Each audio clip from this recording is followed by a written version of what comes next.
Okay. Ready?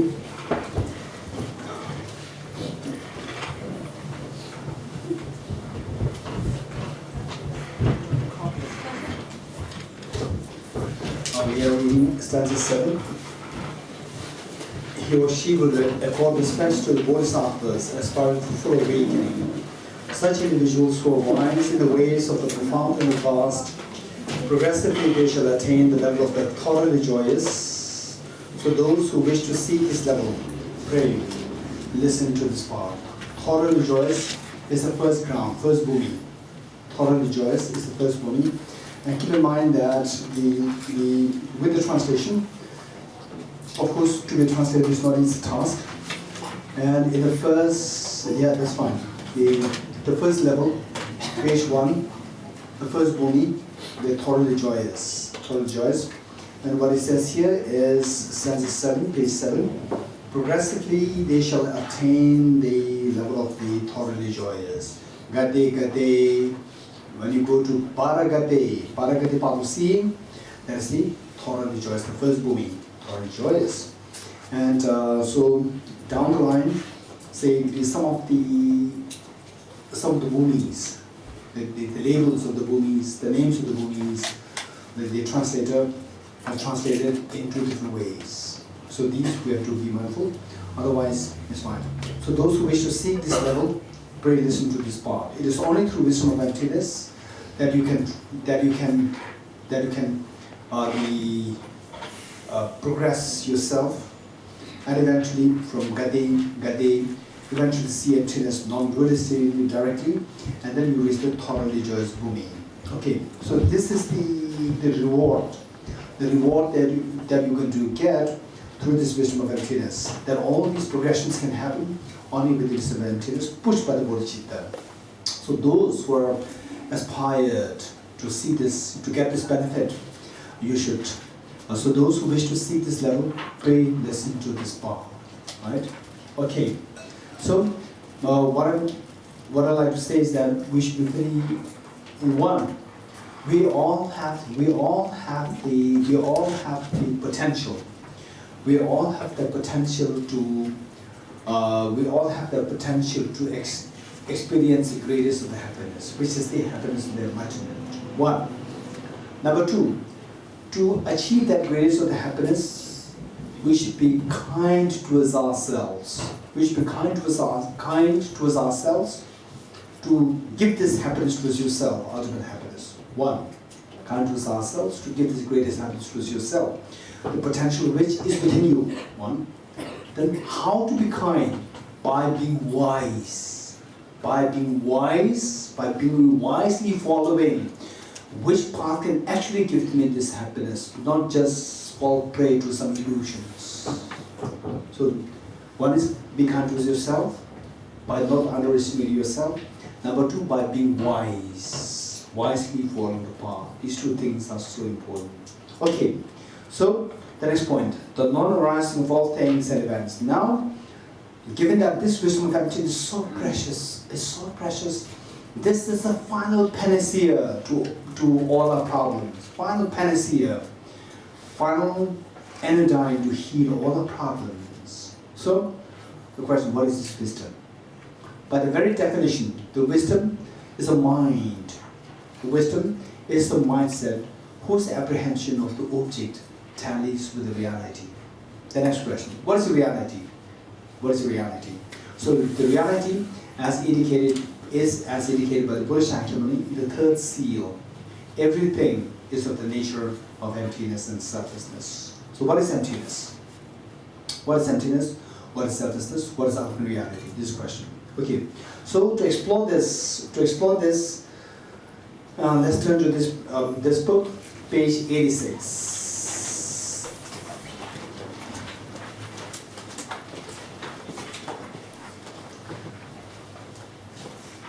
Okay, page 86, Aranyagajuna.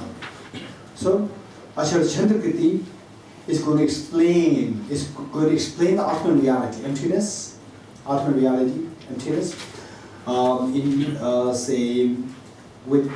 into 2 parts. Explain emptiness into 2 parts. into two parts. The first one, the selflessness of person, selflessness of phenomenon, and the second one is the selflessness of person. So, emptiness, ultimate reality explained in two parts. Again, let me bring back the same example of the sound of a clap. Sound of a clap, right? Sound of a clap comes into being by the combination of the two hands. Likewise, all our emotions, they arise through interaction of the self. The same example, same analogy can be applied in various ways. So now I'm applying the same analogy from a different angle. So here, just as sound of a clap comes into being by the combination of two hands, all our emotions arise by dependence on the external object and the internal person, right? External object and the internal person. Internal person is the person and the object, the phenomena other than the person. Say, for example, by looking by this flower, you look at the flower becomes your object and you are the subject. The flower becomes your object and you are the subject. You agree with me or not? Okay. The flower becomes the object and you become the subject. So you are the person. You are the person and the flower becomes the object. Flower is the phenomena other than the person. You getting it? Flower is the phenomena other than the person. So if you have a misconception related to the self, the person, misconception related to the phenomena other than the person, then all negative emotions arise. Misperception pertaining to the person, misperception pertaining to the phenomena other than the person. You getting it? Okay. So to avoid the two misperceptions, we have to know the two wisdoms. Wisdom to see the reality of the person, wisdom to see the reality of the phenomena other than the person. You getting it? Okay. Now, to get the wisdom related to the person, that wisdom is known as the wisdom of the selflessness of the person. Selfless, in a loose sense, selflessness of the person and emptiness of the person mean the same. In a loose sense. In a loose sense, these two mean the same. In a strict sense, then you have to go into complications, right? Technicalities. For time being, don't worry. Just keep in mind that the same, what is the ultimate reality? Reality of the person? We call it emptiness of the person or the selflessness of the person. You getting it? And what is the ultimate reality? The reality of the phenomena other than the object? Phenomena other than the person. We abbreviate it and call it just the phenomena. The emptiness of the phenomena or the selflessness of the phenomena. Right? So Acharya Chandrakirti in this text, he explained the ultimate reality in two parts. The emptiness of the person and emptiness of the phenomena. Phenomena meaning emptiness of phenomena other than the person. We're getting it? When you say emptiness of the phenomena, it simply means, keep in mind that it means emptiness of phenomena other than the person. Now, technically, he put it as the selflessness of person and selflessness of phenomena. You getting it? Okay. So Acharya Chandrakirti, in this text, we see that of the two, he explained the selflessness of phenomena first, followed by selflessness of person. You getting it? Selflessness of phenomena and selflessness of the person. So, for example, last time I gave you the analogy of you are very hungry and your mother brings what? Your mother brings a fresh pizza, right? And then you're about to take the first bite. When you're about to take the first bite, your mother wakes you up, right? The pizza disappears. Right? So now, this infatuation towards the pizza, towards that particular pizza, the moment you wake up, that infatuation disappears.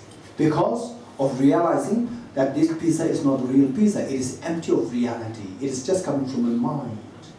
Then the infatuation dissolves. Okay.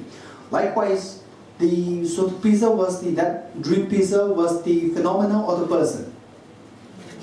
Phenomena. So here, phenomena means what? Phenomena other than the person. In other words, your object with which you are interacting, the person is interacting with. You getting it? Okay. So, Acharya Chandrakirti is here explaining the selflessness or the emptiness of the phenomena first, followed by the emptiness or the selflessness of person. Okay. Now with this, the first one, the selflessness of phenomena, or the emptiness of phenomena. So for this, Acharya Chandrakirti wrote, say page 7, stanza 8 AB. It does not originate from itself. How can it do so from another? Neither does it. You getting it? I'm reading Acharya Chandrakirti's text. While you keep the other book open, page 86 open. But for time I'm reading Acharya Chandrakirti's text. It does not originate from itself. How can it do so from another? Neither does it originate from both, and what exists with no cause. Okay, this is the opening passage to explain the selflessness of phenomena, right? Self phenomena. Okay, self phenomena. So, Acharya Chandrakirti is doing that on the basis of Aranigarjuna's text. What is Aranigarjuna's text? Page 86. It is the fundamental wisdom of the middle way, chapter 1. It says, neither from itself, nor from another, nor from both, nor without a cause, does anything whatsoever, anywhere, ever arise. This is what Acharya Nagarjuna said. And then look at what Acharya Chandrakirti said there. It does not originate from itself. How can it do so from another? Neither does it originate from both, and what exists with no cause. So, very similar, right?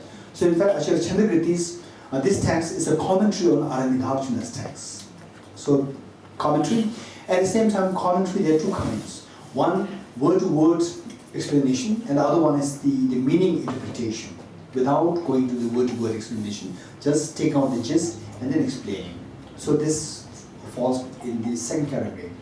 Okay, so keep in mind that finally after learning Acharya Chandrakirti's text, we have to slowly see that we understand Aranigarjuna's text. After knowing Aranigarjuna's text, we have to slowly see that we understand the sutras, Guru Shakyamuni's direct teachings. Okay, that is the trend that we should be following. Okay. Now, in this connection, in fact, I remember, tomorrow, again we have the two sessions, and the two sessions. The second session will have question answers. So you might have questions, right? So we just reserve them for tomorrow, and we'll do the questions tomorrow. So this reminds me of myself once many years ago, maybe 1980, I think 88 or 89, 88 or 89. I was just very fresh with these studies, very new with these studies, and then I was casually reading a commentary on Heart Sutra, and in the commentary, it threw a question, and that question really blew my mind, and I was just puzzled. What is this? I was just lost. I could not give any answer. So the question I'd like to throw it today to you, right? So the question is that just first try to give the answer, first understand the question, then try to give the answer according to what comes to your thought, not according to the philosophy that you learned. The moment you try to give the answer according to the philosophy that you learned, without yourself imbibing what you're saying, it will never improve your philosophical thinking. Right? Always give the answer according to your according to your understanding, according to your feelings and thoughts. So then you see that you're growing. That is so important. Okay. So the question is, say, the apple seed. Apple seed sprouts into shoot. You agree with me or not? Huh? Okay, those of you who do not say yes, and don't think that you will be in trouble, right? Okay, just let me say this again. Apple seed sprouts into apple shoot. You agree with me or not? Okay, so let's say that the seed sprouts into shoot. Seed is a seed. The shoot is produced from the seed, right? Shoot is produced from the seed.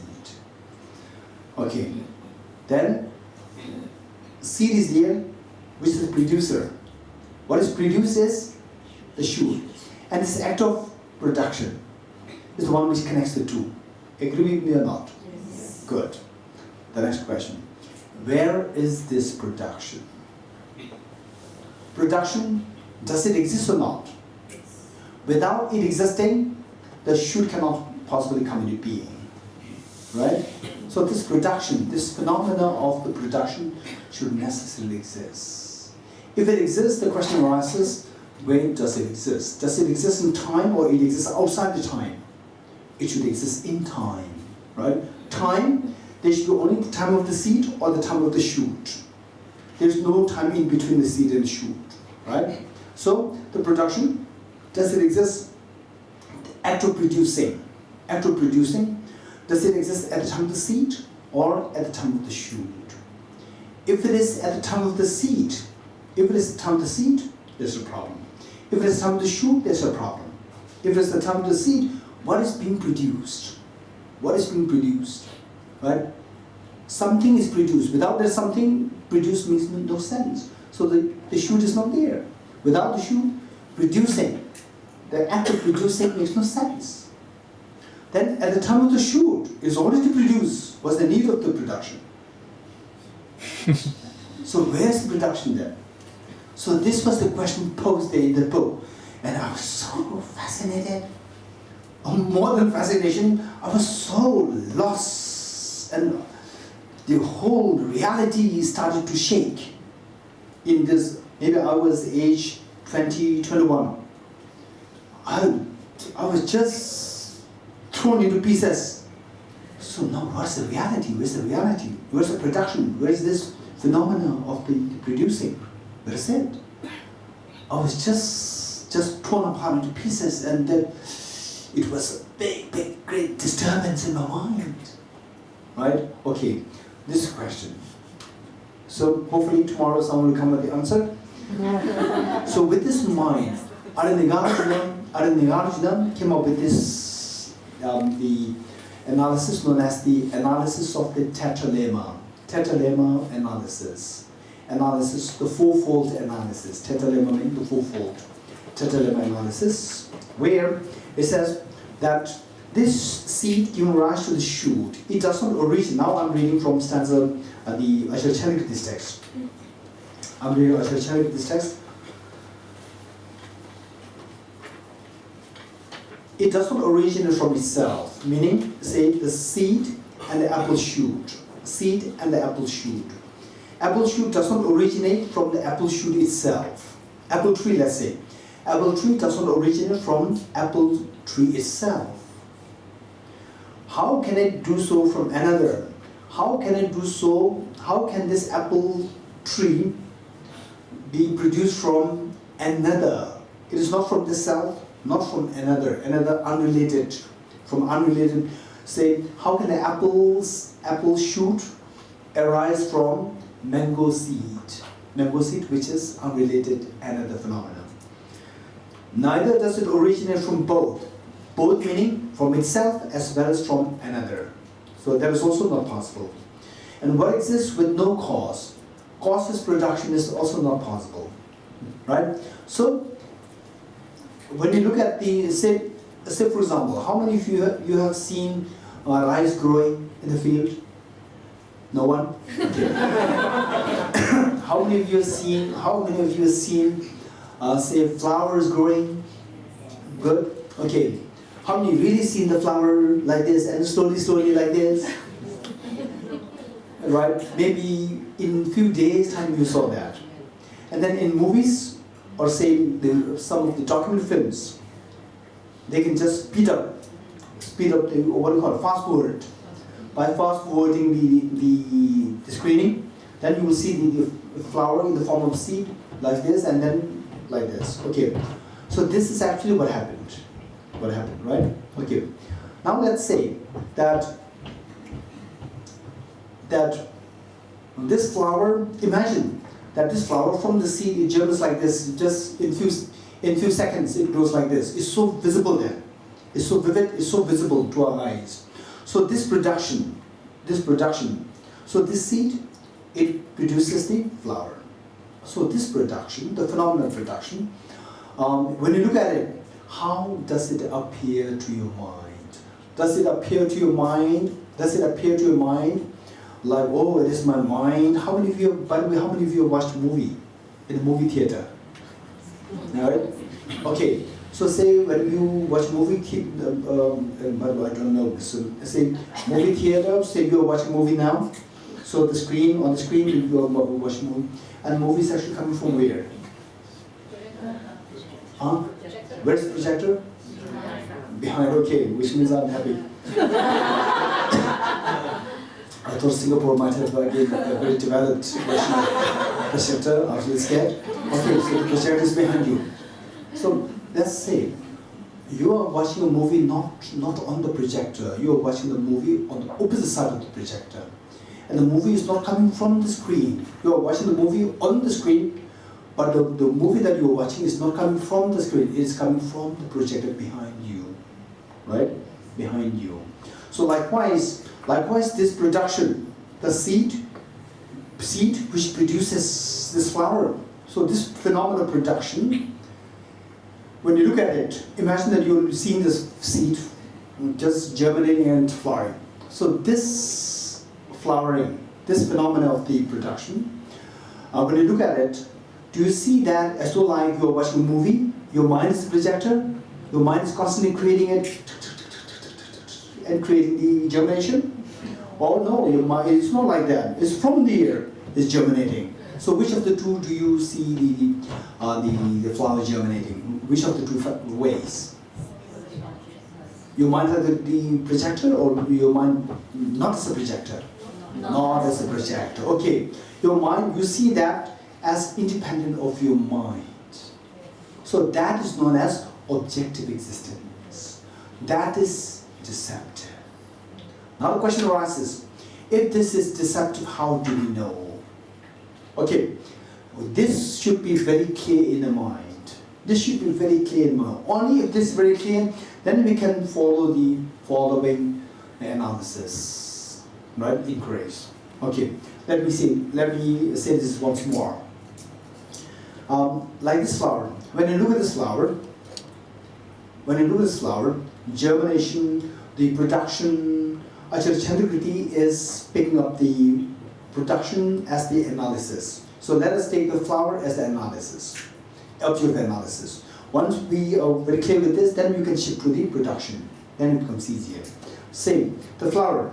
When you look at the flower, how does it appear to you? It appears as like your mind is the projector and it is just creating this like a movie.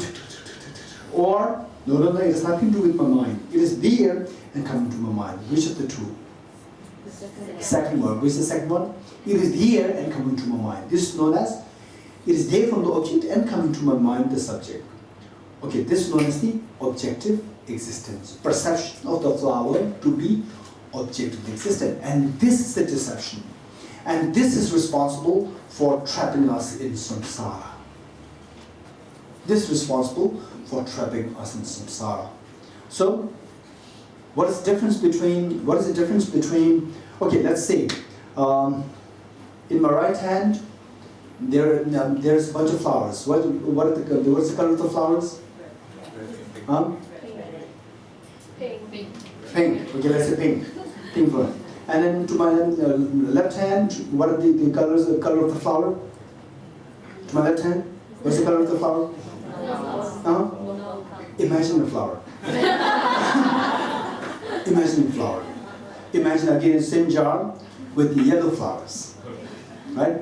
So now in my two hands there are two flowers. In my right hand is the pink flower. In my left hand this is yellow flower. What is the difference between these two flowers? Tell me. Huh?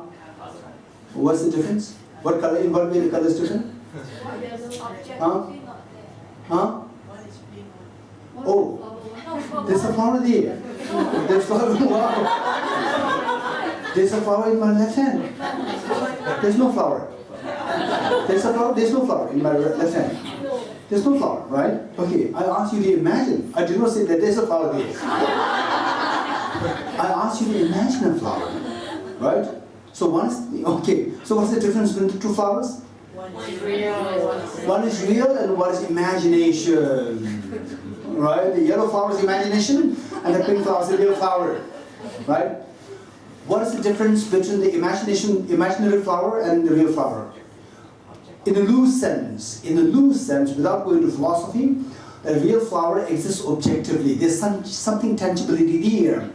In the left-hand flower, imaginary flower, it simply exists in your mind, right? Mind is the subject of the object. Okay, so the left-hand flower is subjective. Right-hand flower is objective in a loose sense. In a loose sense.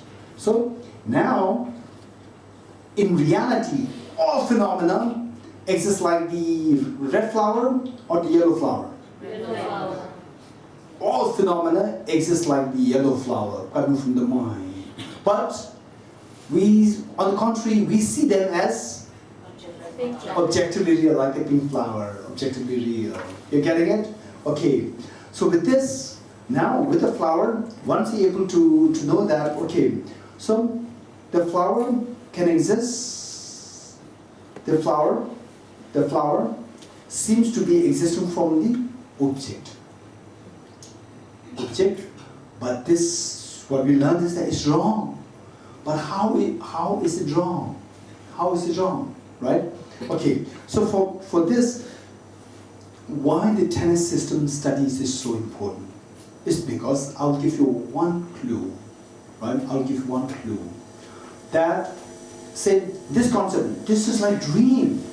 It's not really here. It's just your mental creation.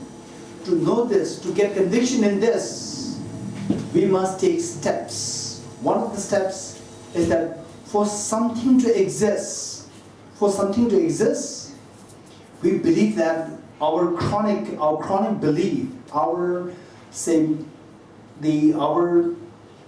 belief system, our belief tells us that if something exists, it should exist from the substance, from the object. And yet, the second school, what is the second school of the four schools, Buddhist schools? South Tantra school. South Tantra, Chandrakirti, Madhyamikavatara, of the four schools. The second one. The second school teaches us that if something exists, it may not be 100% from the substance. Things can exist by the power of a conceptual mind. Right? So, the second school also teaches that things can exist by the power of your mind. And then the Prasangika, particularly what we are studying here, it says that everything exists by the power of your mind, nothing exists from the object. So if you know from the second school point of view how something can exist by the power of the mind, then through this you get a clue that all our perceptions can be totally wrong. Right? Okay, so I'll give you just a clue about how this South Tantra school, second school, tells us that there could be things. They do believe that things have substantial existence. But they say that it's not all phenomena. Some exist from the substance, some exist by the power of the mind. Right? This is how South Tantra school says. So, say the flower, if you ask them how do they exist, from the substance or by the power of the mind, what is the answer? From the substance, according to South Tantra school, from the substance. But what things are there? What things are there which can exist by the power of the mind? This is the question. You getting it? Okay. So to know this, if you get a little clue from the South Tantra school, it will be very helpful that these studies will leave us such an impact in our life, which is of incredible value. So the Tantra system studies is so beneficial. Okay, let's see.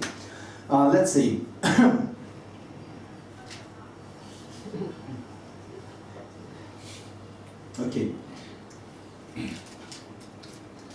Okay, let's say, okay, how many things are there in my hand? Nothing. How many things are there in my hand? Okay, don't worry about the two steps that's inside. Let's say treat this as one object, right? Okay, now how many things are there in my hand? 2. Okay, 2, right? Are you sure no more than 2? Huh? Okay, don't be afraid. Okay, 2, right? 2. Okay, now tell me, are these two one or these two different? These two one or these two different? The phenomenon known as difference. Difference between the two, does it exist or not? The difference between the two, does it exist or not? It exists.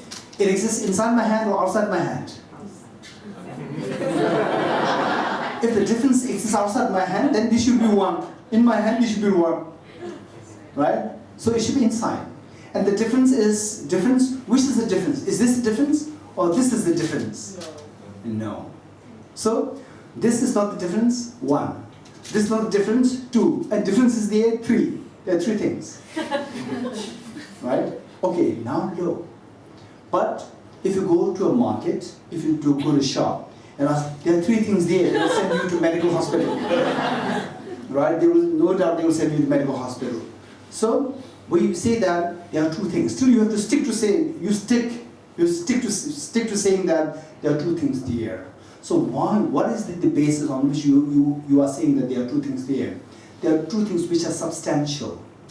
There are 2 things which are substance there. Substance meaning from the object, from the substance. There are 2 things. And the difference between the 2 is not a substance. Right? Because there are 2 individual things, your mind sees them as different. It's coming from your mind. The difference is coming from the mind. It's not there as a substance. It's not there as a substance. It does exist, but not as a substance. So if it is not from the substance, then from where does it come? From in between or from the mind? It's just a mental imputation. So this school, Southern school, introduces the concept of the mentally imputed phenomena. Meaning that it is not always the case that if something exists, it should exist 100% from the object, 100% from the substance, it's not necessary. There are things which can potentially exist by the power of the mind. This is what the Southern school introduces.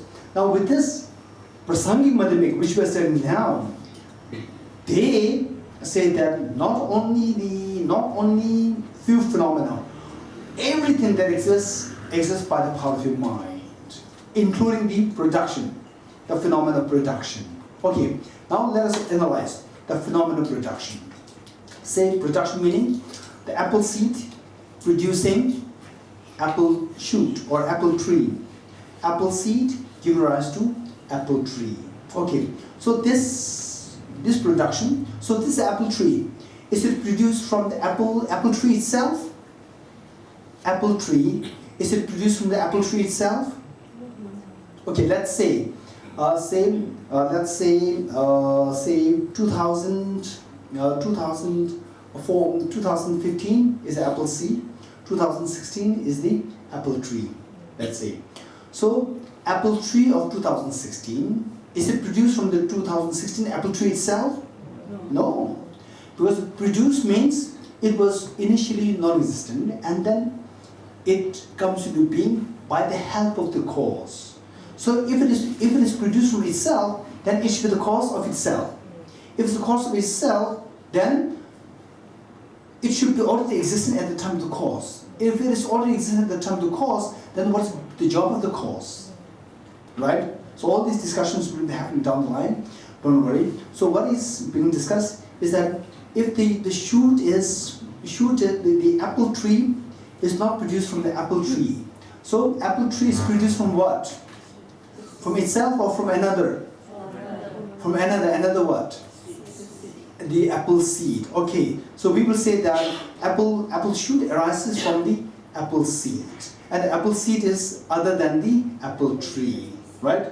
So So Acharya Chandrakirti, what he said is, we can't really accept it fully, right? This is an indication that we latch or we believe in objective production, right? Okay, so now Acharya Chandrakirti boldly says that the apple tree is not produced from itself, is not produced from another. From our point of view, what did we say?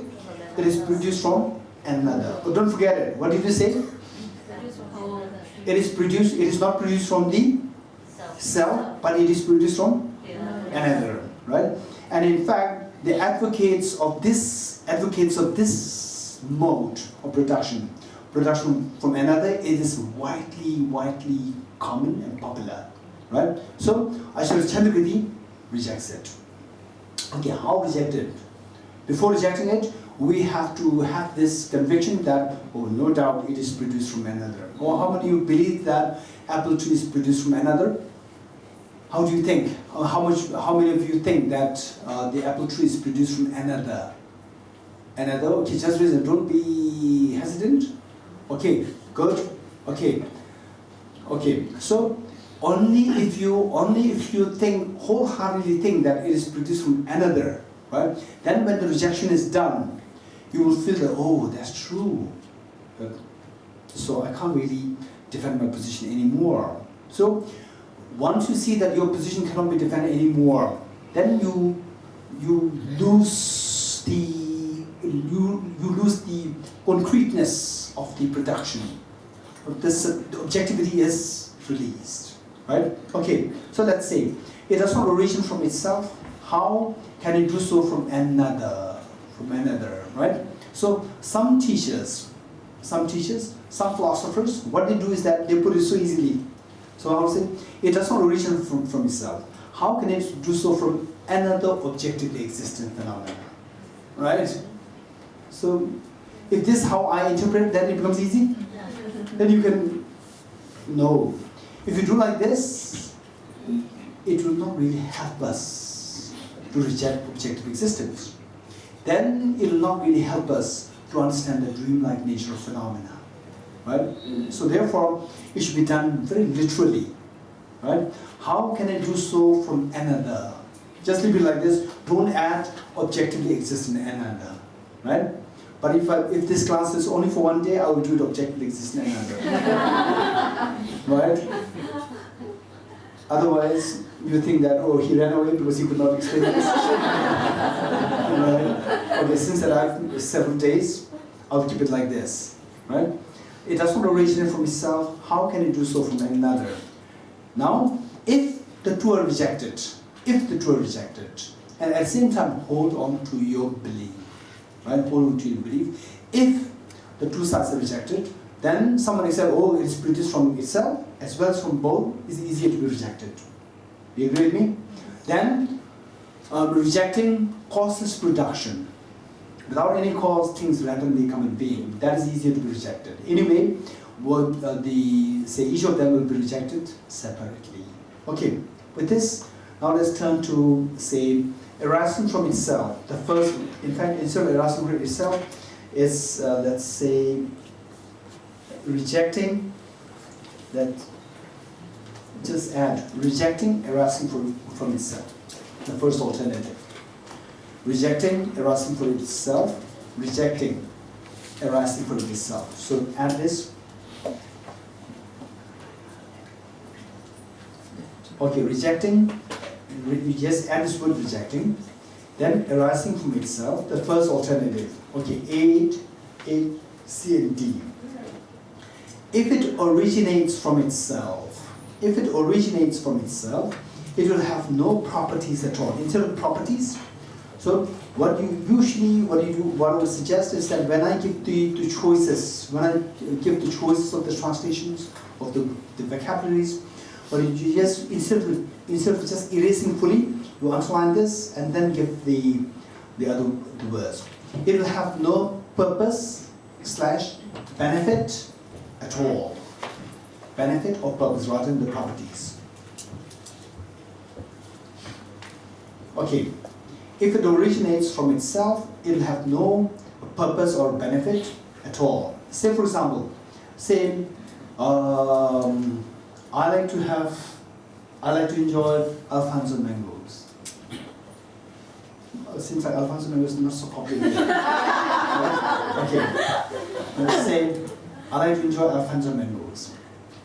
Now, then you may bring Alfonso mango seed.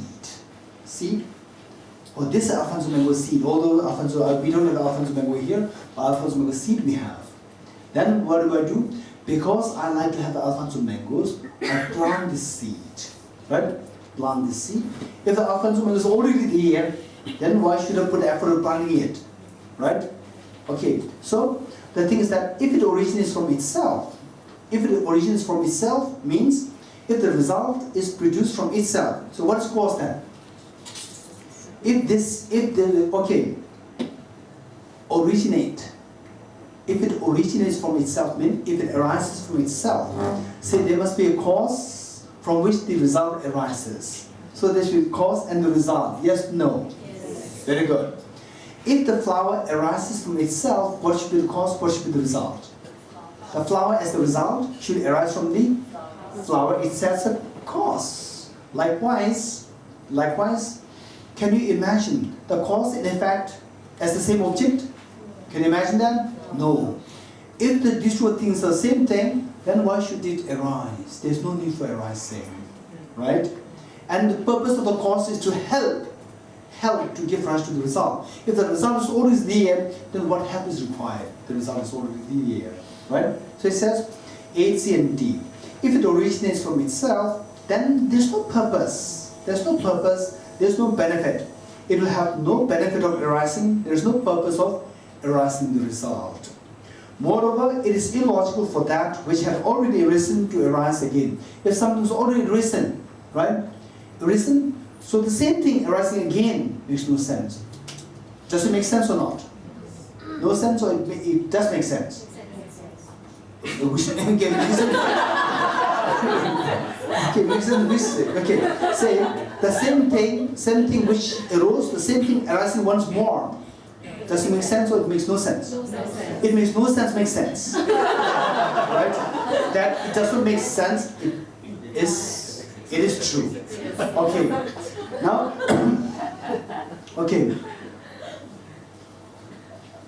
okay.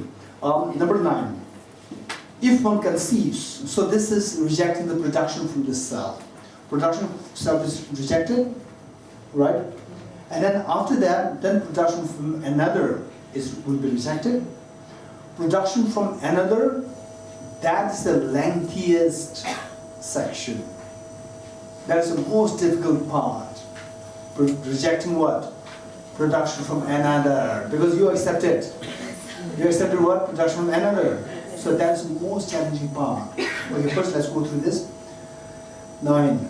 If one conceives what has already arisen to arise once again, arising of sprouts and so on will never occur in everyday experience.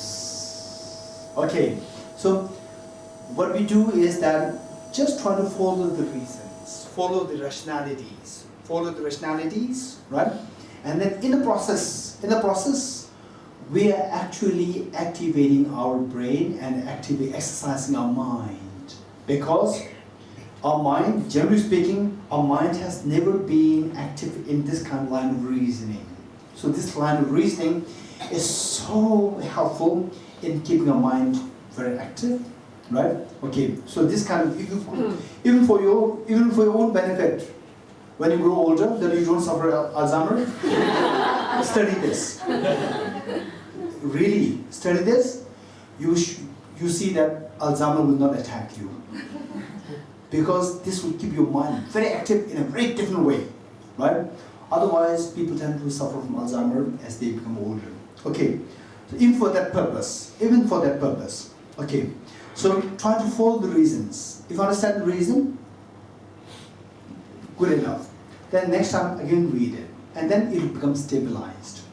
So it says in 9, if one conceives what has already arisen to arise once again, arising of sprouts and so on will never occur in everyday experience. Saying that if something arises from itself, meaning what is there is the seed, right? Initially what is there? Seed or the sprout? The seed. So itself means the seed should give rise to seed. Seed should give rise to seed. Seed should give rise to seed. Sprout will never arise. Right? If the seed always gives rise to seed, sprout will never arise. So, if one conceives that what is already arising to arise once again, arising of sprouts and so on will never occur. Because the seed will continually give rise to the seed always. And then the sprout will never arise. Everyday experience. And the seed will continue to reproduce themselves until the end of existence. And it will keep on like this until the end of existence. Seed will give rise to seed, it will never give rise to sprout. In what way then can that sprout ever destroy that seed? Destroy here, again, underline this, and bring the cessation of. Bring the cessation of. In what way then can sprout ever bring the cessation of that seed? Okay, let's say, what happens when the seed germinates into the sprout? When the sprout is fully germinated, what happens to the seed? That seed stops. The seed is brought to a cessation. The seed comes to an end, right? So what makes the seed come to an end? Because of the sprout. You're getting it? So if the seed always gives rise to seed, the sprout will never come to existence. If the sprout never comes to existence, then the sprout will never get the chance to bring an end to the seed. Right? In what way then can that sprout ever destroy that seed or bring the cessation of that seed? Number 10. There wouldn't be for you any difference between the seed, the generative cause, and the sprout, its effect with respect to the shape, color, flavor, potency, or ripening. Okay, now if you insist that there's a self-production, right? Self-production. And what we really see in real life is that the seed gives rise to the result. So the cause is the seed and the result is the shoot, or the shoot. So if there's self-production, then the seed and the shoot should be the same. Self should be the same. If these two are same, these two should be color-wise same, shape-wise same, taste-wise same, everything should be same. So it says 10. There wouldn't be for you any difference between the seed, which is the generative cause, which is the cause, and the result, which is the sprout, is effect, with respect to the shape, color, flavor, potency, or ripening. Right? In terms of the apple and the seed of the apple, and the resultant apple is sweet, and the seed of the apple is little bitter, right?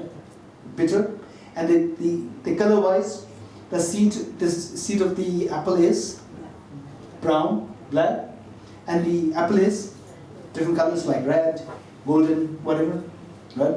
And the potency, they are all very different, so these two cannot be same.